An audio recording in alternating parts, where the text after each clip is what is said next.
beliau turun berlari melihat bukit di seberangnya, beliau berlari naik ke atas bukit Marwah. Ternyata tidak ada. 7 kali beliau melakukan hal itu.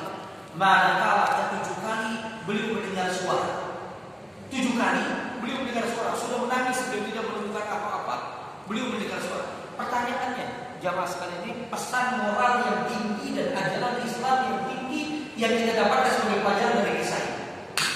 Kenapa Allah menunggu dulu 7 kali Hajar mengadakan sa'i dari mulai kecil untuk mencari air, baru datang malaikat yang kemudian membantu mengeluarkan air Zam-Zam dengan tumit atau dengan sayap. Apa pelajarannya? Pelajaran bagi kita semua bahwasanya pertolongan Allah tidak akan datang sampai kita berusaha. Allah kuasa langsung mengeluarkan air Zam-Zam ketika Ismail menangis dan kehausan. Tidak, Allah tunggu dulu biar siapa Hajar berusaha. Ini sebagai contoh bagi kita, mau ini muslimah, bahwasanya apapun yang kita inginkan kita harus berusaha dulu, baru kita bertawakal kepada Allah. Di saat yang ketujuh itulah kemudian beliau mendengar sesuatu seperti suara. Saat itu yang dimuliakan Allah Subhanahu wa taala, beliau pun saat itu falamma asyraqat 'alal Marwah, untuk ke-7 kali ketika beliau naik ke atas bukit Marwah, sami'at sautan. Saat itulah beliau kemudian mendengar suara. Kemudian beliau berkata kepada dirinya, faqala sah turidu nafsah.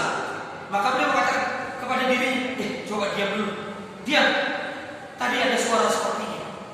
Dan beliau semakin yakin beliau benar-benar mendengar suara. Karena itu beliau kemudian berteriak, qad asma'ta in kunta indaka in kana indaka qawatul hadis. Siapapun yang mengeluarkan suara, yang punya suara yang aku dengar ini, kalau engkau punya pertolongan, maka tolonglah aku. Aku sedang membutuhkan pertolongan. Aku sudah mendengar suara. Tiba-tiba muncul di hadapan beliau malaikat. Keluar saat itu malaikat. Jamaah yang Allah, tidak dijelaskan apakah beliau memakai sayapnya atau beliau kemudian dalam bentuk manusia. Intinya nanti riwayat mengatakan malaikat ini mengajak Hajar dengan mengatakan, aku adalah malaikat utusan Rabbmu, mari kita pergi ke tempat anakmu.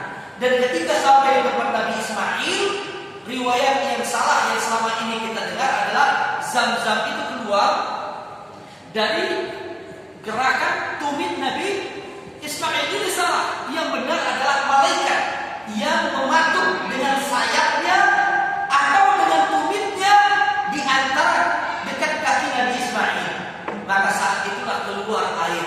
Dan malaikat ini kemudian setelah melihat hal itu, Hajar spontanitas ketika melihat air ini dengan bahasa beliau pun lalu langsung membuat kolam kecil untuk air yang sudah memancar ini, sambil mengatakan dengan bahasa Mesir yang beliau miliki, zam zami zam zami zam zami. Maka air ini kita kenal dengan nama air Zam-Zam. Karena Hajar mengatakan zam zam, artinya dalam bahasa Mesir, berkumpullah engkau wahai air. Maka Zam-Zam artinya air yang berkumpul. Karena dibuat oleh begitu keluar dibuatkan kolam sedikit dari bebatuan oleh Hajar. Karena saking bahagia, beliau pun lalu terus meminum dari air ini dan beliau mengisi girbahnya dengan air tersebut. Dan setelah melihat hal itu, malaikat pun berkata kepada Hajar ummu Ismail, beliau kemudian mengatakan, huna la takhafu dhai'ah. Malaikat berkata setelah itu, di sini ikhwafillah Allah dan akhwafiddi, tidak ada satu riwayat yang jelas menyebut itu adalah malaikat Jibril. Tapi perkataan sebagian ulama dari kalangan salaf menjelaskan hadis ini, kemungkinan besar yang datang adalah malaikat Jibril.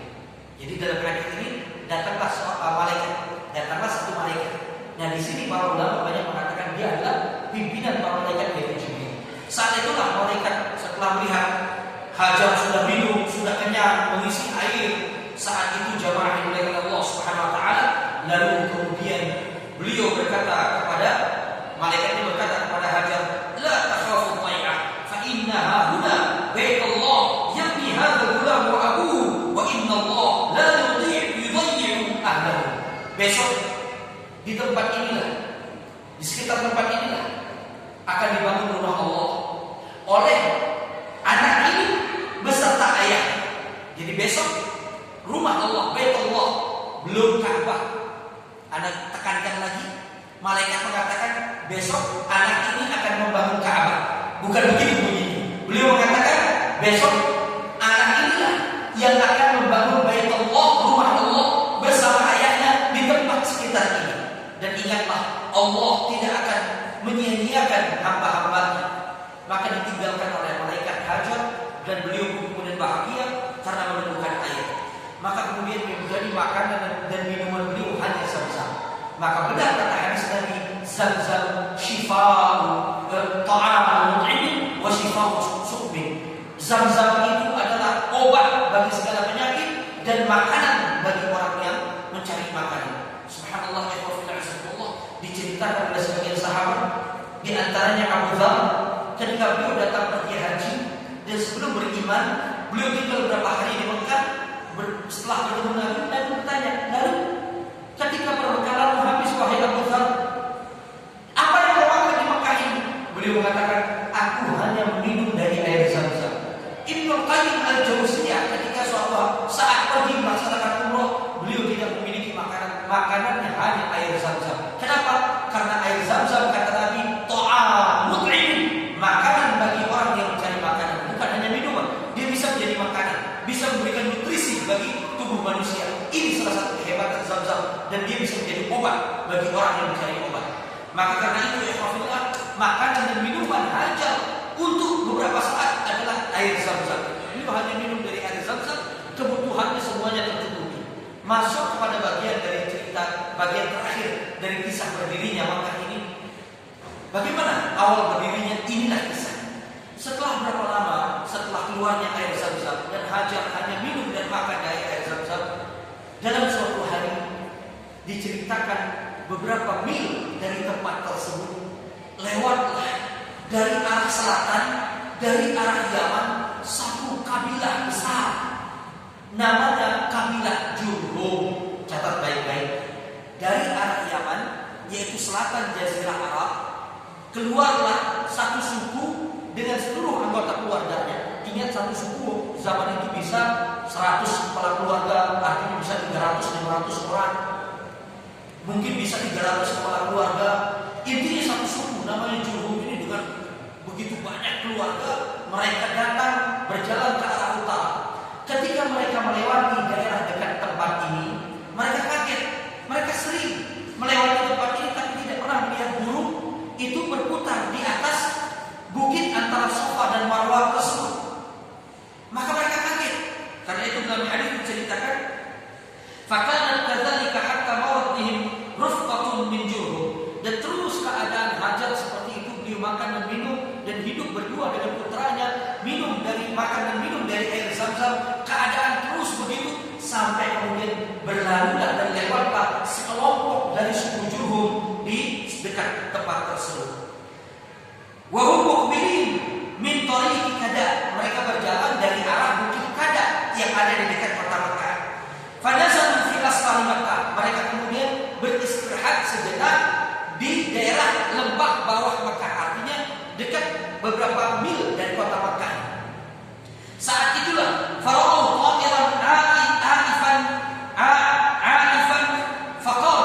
Mereka lalu melihat burung yang terus terbang di atas bukit antara Safa dan Marwah. Sebagian mereka lalu berkata kepada sebagiannya, "Inna hadha ta'ir la yaduru 'ala ma'in la ahduna bi hadha al-wadi wa ma fihi ma." Demi Allah, burung-burung ini tidaklah mutar di atasnya kecuali di bawahnya ada air. Padahal demi Allah, kita sering melewati tempat ini, kita tidak pernah menemukan air. Tapi tumben hari ini kita melihat burung selalu mutar di tempat ini. Maka mereka mengutus fa'arsalu jiriyan atau jiriyaini. Mereka mengutus dua pelari atau dua utusan yang bisa lari cepat. Coba lihat apakah ada air di tempat itu atau tidak. Maka satu orang atau dua orang utusan ini mereka datang ke tempat itu. Ternyata setelah sampai fa'idahum billah, mereka mendapatkan benar di situ ada mata air yang sangat jernih dan keluar dengan derasnya di samping akhirnya ada sebuah pohon yang pendek, di bawahnya terdapat seorang perempuan menyusui anaknya atau bersama putra. Saat itulah dua orang atau satu utusan ini berlari kepada orang-orang Jurhum dengan berteriak mengatakan, "Faraja'u," dia kembali, "Fa'akhbarahu," mereka mengabarkan tentang hal tersebut, "Fa'akhbaru," mereka pun rame-rame seluruh kabilah Jurhum mendatangi perempuan tersebut yang sedang menggendong anaknya di bawah pohon tersebut. Maka suku Jurhum ini pun berkata, "Faqalu ata'zanina lana an nanzil indak?" Bolehkah kami untuk turun tinggal beberapa saat bersamamu di sini? Maka bahasanya jelas berbeda. Ada kemungkinan kata para ulama mereka ini berbicara dengan bahasa isyarat karena Hajar beliau tidak mengerti bahasa Arab, beliau orang Mesir, sementara orang Yaman adalah orang Arab. Karena itu ada kemungkinan dengan bahasa isyarat. Mungkinkah kami tinggal bersamamu di sini? Hajar pun mengisyaratkan boleh, tapi dengan syarat aku yang memiliki air, jangan kalian rebut air ini. Maka akhirnya orang-orang Jurhum ini bahagia, mereka pun puluhan dan ratusan kepala keluarga dengan ratusan orang lalu mendirikan tenda-tenda dan kemah-kemah mereka di tempat tersebut, dan kemudian mereka menjadi penduduk pertama tempat tersebut, yaitu tempat yang terletak di antara perbukitan lembah yang terletak di perbukitan.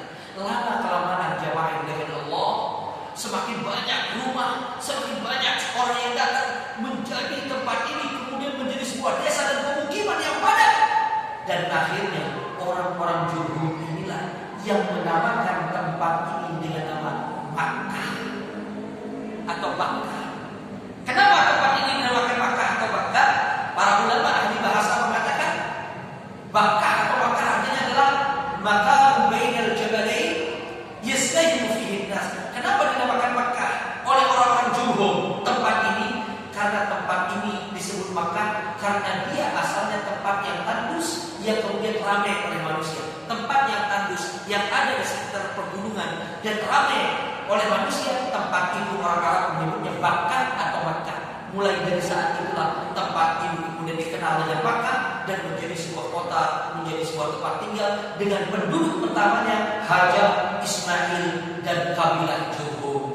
Maka setelah itu jadilah tempat ini menjadi tempat yang kita kenal, yaitu Makkah, dan inilah awal sejarah terbentuk dan berdirinya kota Makkah. Penutup hadisnya diceritakan oleh Ibnu Abbas, Rasulullah SAW bersabda, begitu Ummu Ismail mendapatkan teman untuk tinggal dan tempat beliau menjadi ramai, menjadi sebuah desa kota, diceritakan oleh Nabi, fa'al fadzalika Ummu Ismail, itu membuat bahagia dan senang Ummu Ismail Hajar wahya benar, karena hakikatnya beliau benar-benar mengharapkan ada orang yang hidup bersama beliau. Nah, ini hadis ini, penutup ini menunjukkan kepada kita manusia ini membutuhkan orang lain dalam hidup. Kita ini pasti ingin memiliki teman, kawan, orang yang bersama kita di tempat tinggal kita. Kita hakikatnya tidak bisa hidup sendiri karena Hajar pun sudah merasakannya. Begitu bahagia hatinya ketika beliau bisa tinggal di tempat tersebut bersama orang-orang yang banyak. Nah, hari berlalu, kemudian setelah itu tempat ini ramai dan disebut Makkah, jamaah sekalian. Dan tadi sudah kita sebutkan yang menamakan Makkah adalah orang-orang Jurhum. Dan beberapa tahun kemudian, 10 tahun setelah kedatangan orang Jurhum dan Makkah semakin ramai dengan penduduk, atau ada riwayat mengatakan 13 tahun, Nabi Ismail datang untuk menengok titipannya, menengok keluarganya. Di saat itulah Nabi Ismail berusia 13 tahun, dan pada akhirnya di peristiwa itulah terjadi peristiwa penyembelihan yang telah kita sama-sama tahu kisahnya. Ini ikhwafillah kisah tentang bagaimana awal berdirinya kota Makkah. Dan sebagai penguat dari keterangan anak katakan, ingat semua hadis, semua riwayat, semua asar yang menyebutkan tentang Ka'bah sebelum zaman Nabi selalu disebutnya dengan Baitullah, rumah Allah, tidak disebut Ka'bah. Kenapa jemaah sekalian? Kenapa? Kenapa dulu tidak disebut Ka'bah pada zaman Nabi Ibrahim? Karena bentuk Ka'bah itu belum Ka'bah. Ka'bah itu ini. Ka'bah itu dalam bahasa Arab kullu bina'in murabba'in,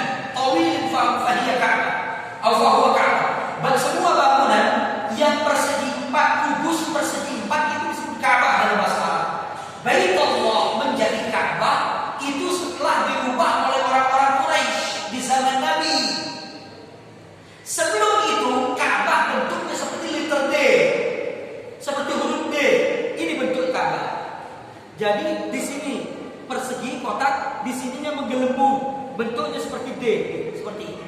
Karena itu hadis-hadis dan ayat kalau menceritakan Ka'bah di zaman sebelum Rasulullah itu disebutnya apa? Baitullah, karena bentuknya belum Ka'bah, belum berbentuk persegi empat. Jadi nama lain Ka'bah adalah Baitullah. Baitullah nama lainnya adalah Ka'bah. Tapi kapan mulai Baitullah disebut Ka'bah?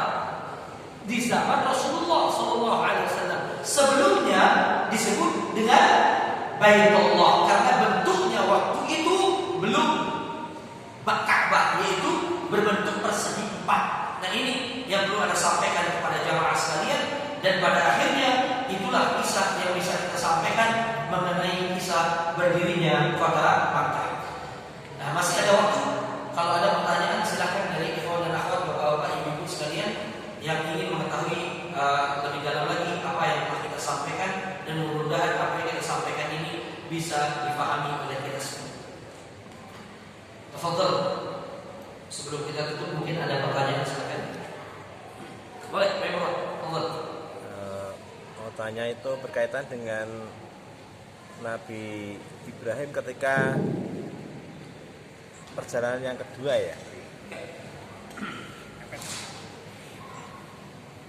Fadhol, silakan.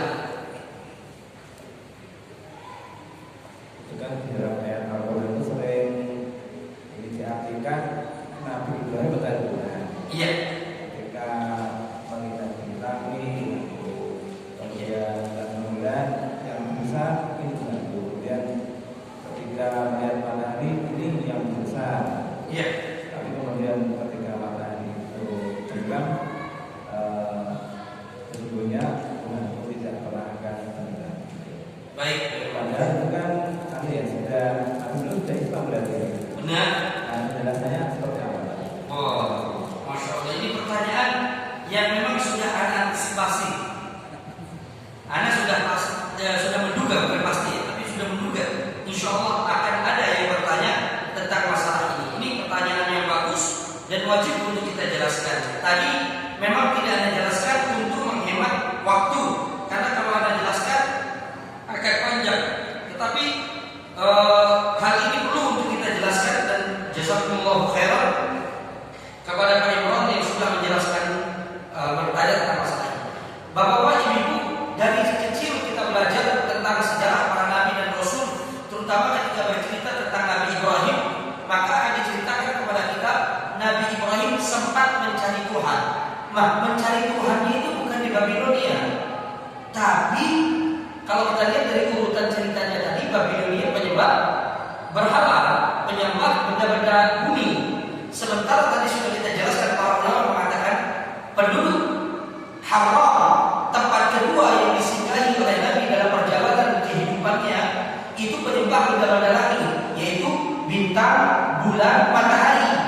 Dan itu Allah sebut dalam Al-Quran kisahnya, yaitu di dalam surat Al-An'am 75, 76, 77, 78, 79.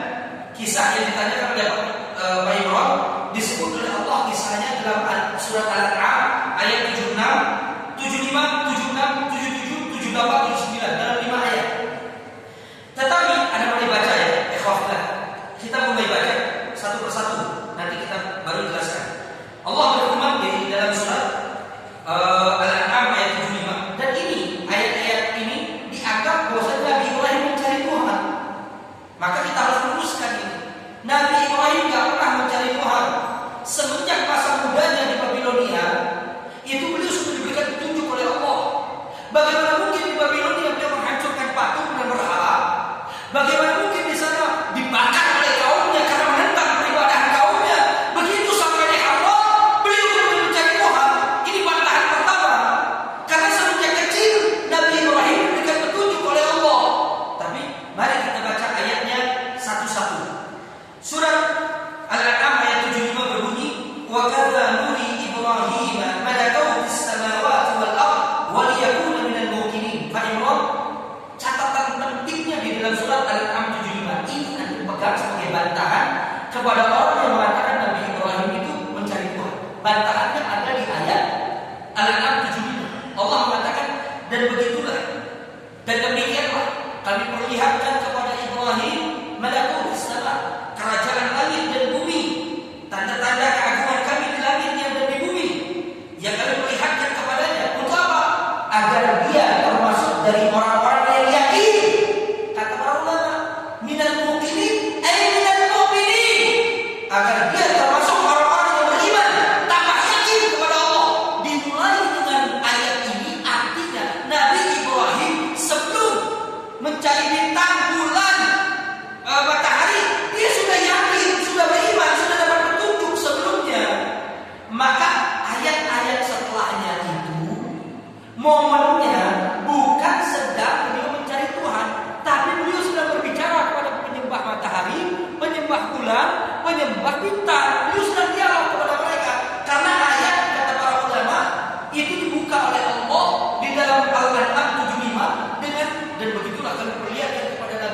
agar dia menjadi orang yang yakin.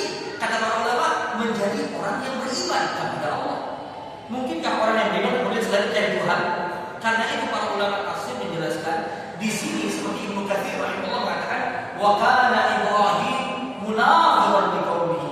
Yang benar Ibrahim itu sedang berdialog kepada kaumnya. Ayat-ayat setelahnya, setelah ayat itu menceritakan dialog Nabi Ibrahim dengan penyembah bintang, penyembah bulan, dan penyembah matahari. Jadi ketika dia mengatakan, apakah ini Tuhanku? Maksudnya, apakah ini Tuhan?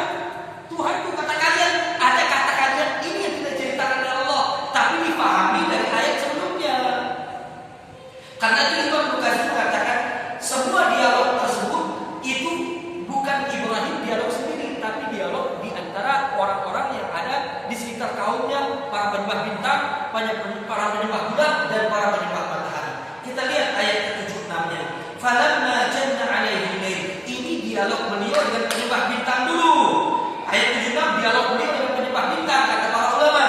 Falamma janna alaihi lail ra'a kaukaba.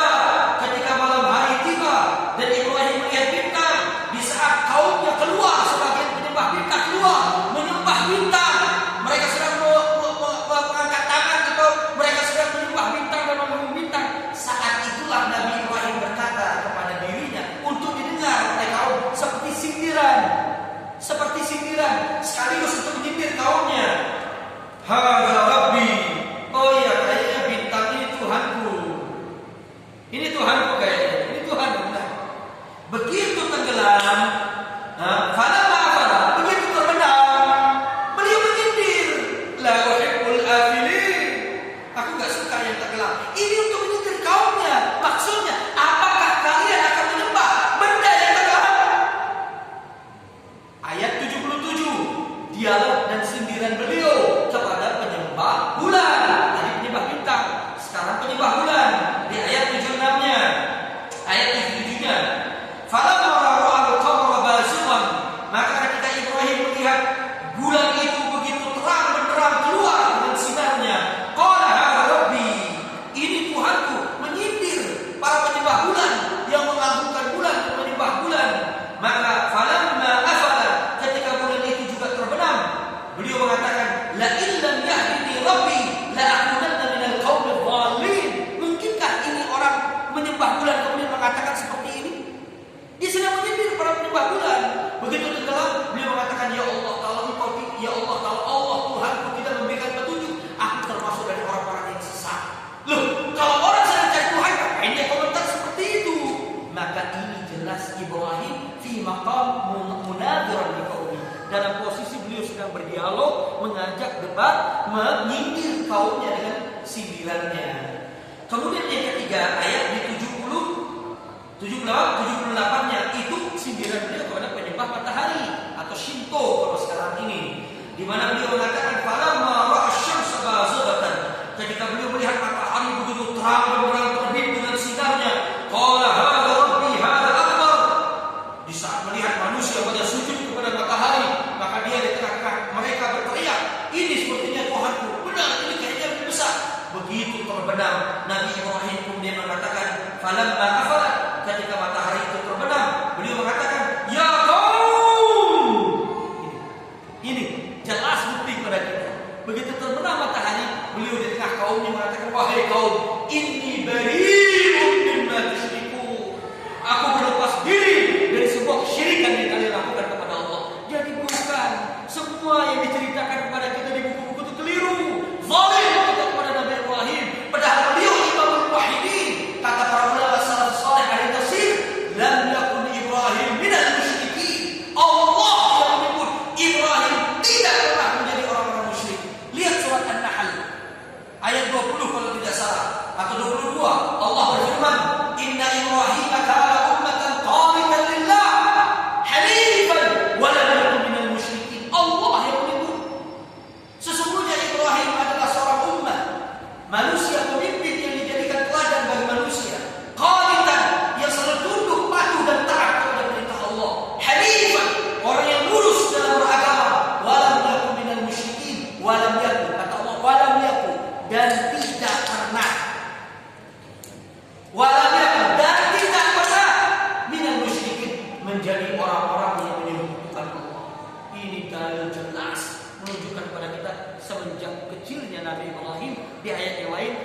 atayna Ibrahim rusydahu, dan semenjak kecil kami telah memberikan petunjuk kepada Ibrahim.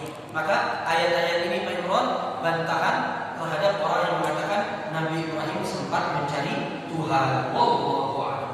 Jadi bantahannya kalau dalam ayat-ayat itu justru di pertamanya dan ayat terakhir. Ya kaum, wahai kaum, inni bari'un, aku berlepas diri mimma tusyriku, dari apa yang kalian sekutukan Allah dengannya. Ini menunjukkan dia sudah bertauhid. Tetapi ayat-ayat di atas adalah bentuk dialog beliau kepada kaumnya. Ada para ulama mengatakan itu sebenarnya Allah hapus satu kalimat dalam ayat. Hadza Rabbi, apakah ini Tuhanku? Itu ada kalimat terhapus kata para ulama. Takdirnya atau sebenarnya maknanya adalah hadza Rabbi, apakah ini Tuhanku? Itu yang terhapus. Ya, maknanya. Jadi beliau sudah berdialog dengan kaum. Wallahu a'lam. Mungkin pertanyaan satu lagi sebelum kita tutup. Atau sudah cukup? Boleh? Masya Allah. Pak Fani, hukum. Assalamualaikum khair. Kapan adanya suku Quraisy di Mekah? Kapan adanya suku Quraisy di Mekah? Ini butuh kajian yang lain dengan judul asal muasal suku Quraisy di Mekah. Ini pembahasannya runtut setelah berdirinya Mekah ini. Nanti anak keturunan Nabi Ismail itu ada yang disebut dengan suku Quraisy. Apa mereka? Pembahasannya sangat panjang, tapi ringkasnya saya sebutkan bahwa ini suku Quraisy adalah yaitu bangsa Arab keturunan Nabi Ismail dari putra beliau atau anak keturunan beliau yang bernama Adnan. Adnan melahirkan Kinanah, Kinanah melahirkan Quraisy. Nah Quraisy ini kemudian menjadi penduduk Makkah yang melahirkan keluarga Nabi Sallallahu Alaihi Wasallam. Nanti kita akan kalau ada kesempatan ada kajian lagi dan ada waktu kita bahas bagaimana awal munculnya suku Quraisy di kota Makkah. Ya, yang terakhir mungkin ketiga biar gaji yang sekalian untuk kita tutup. Boleh dari ibu mungkin kalau ada yang mau bertanya. Dari ummahat dan akhwat mungkin biar afdal, dua dari bapak-bapak, satu dari ibu-ibu. Ya, boleh juga nanya. Jadi cemburu itu halal, halal. Boleh saja. Kalau wanita-wanita salehah cemburu, masa kita istri-istri kita tidak boleh cemburu kan gitu? Ya, terakhir. Syaikhulin, tolong. Di mana-mana ada ibadah mahal yang intersepsi, kadang kita Iya. pada berhenti. Iya. Iya. Itu kita sikapnya juga kita Iya. Ya, di mana-mana ada, terutama di acara-acara tertentu di masyarakat kita ada mahalul qiyam. Mahalul qiyam secara bahasa artinya posisi atau tempat orang harus berdiri, itu artinya mahalul qiyam. Nah, maksudnya posisi dan tempat berdiri siapa ini? Berdirinya orang-orang yang sedang melaksanakan ritual hajatan tersebut dengan keyakinan Rasulullah datang kepada kita, makanya kita datang, kita berdiri untuk menyambut beliau. Nah, ini tentunya bagi para ulama salafus saleh dan orang-orang yang memegang dalil yang kuat, maka mereka mengatakan tidak mungkin Rasulullah SAW kemudian mendatangi tempat-tempat itu karena beliau sudah meninggal dunia, atau ruh Nabi SAW berapa tempat yang harus didatangi. Nah, ini hal yang ibaratnya sangat bertentangan, baik itu dengan dalil nakli ataupun akli, dengan dalil Al-Quran Sunnah atau dengan akal, sangat bertentangan. Tapi itulah yang diyakini oleh sebagian besar masyarakat kita di Indonesia. Wallah, ya sikap kita ya, kalau bisa kita tidak berdiri, karena kalau kita berdiri kita ikut meyakini bahwasanya Rasulullah datang ke tempat kita. Karena ini mahalul qiyam, ini disebutnya mahalul qiyam di maji'i ruhi Rasulullah, yaitu tempat berdiri atau posisi berdiri karena kedatangan roh Rasulullah SAW. Maka sikap kita ya tetap duduk dan tidak berdiri. Allah. Mungkin ini bisa kita sampaikan.